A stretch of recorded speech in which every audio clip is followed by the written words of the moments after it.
গুণে গুণে ৩০টি বছর পার করল বিশ্বরং, আর তাই তো বিশেষভাবে উদযাপনে মেতেছিল দেশের জনপ্রিয় এই ফ্যাশন ব্র্যান্ডটি। এদিন উপস্থিত ছিলেন বাংলাদেশের স্বনামধন্য ও ২১ পদকপ্রাপ্ত অভিনেতা, লেখক ও পরিচালক আবুল হায়াত, স্থপতি মোস্তফা খালিদ পলাশ, জনপ্রিয় মডেল ও নৃত্যশিল্পী সাদিয়া ইসলাম মৌ, অভিনেত্রী বিজরি বরকতুল্লাহ, শবনম ফারিয়া, ঢাকা বিশ্ববিদ্যালয়ের চারুকলা অনুষদের ডিন ডক্টর আজহারুল ইসলাম চঞ্চল সহ আরও অনেকে। এছাড়াও বিশ্বরঙের ৩ দশক ঘিরে ঢাকা ও ঢাকার বাইরের ১৫০০ উদ্যোক্তাদের থেকে ৩০ জনকে বাছাই করে ঢাকা বিশ্ববিদ্যালয়ের চারুকলা অনুষদের জয়নুল গ্যালারিতে চলছে বিশ্বরং উদ্যোক্তা ভূমি, যেখানে শীত হাওয়া শিরোনামে সপ্তাহব্যাপী প্রদর্শিত হবে উদ্যোক্তাদের পণ্য।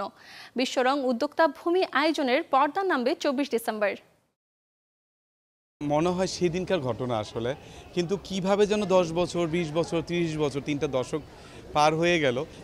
এটা আমি মনে করি যে আমি অনেক সৌভাগ্যবান যে এমন একটা সময় ৯০ দশকে আমি কাজটা শুরু করেছিলাম। তখন তো আসলে আমাদের ফ্যাশন ইন্ডাস্ট্রি এমন ছিল না, যেটা এখন মানুষ দেখতে পাচ্ছে। যারা এখন দেখতে পাচ্ছে তারা আসলে স্বপ্নেও ভাবতে পারে না আমরা কোথায় ছিলাম।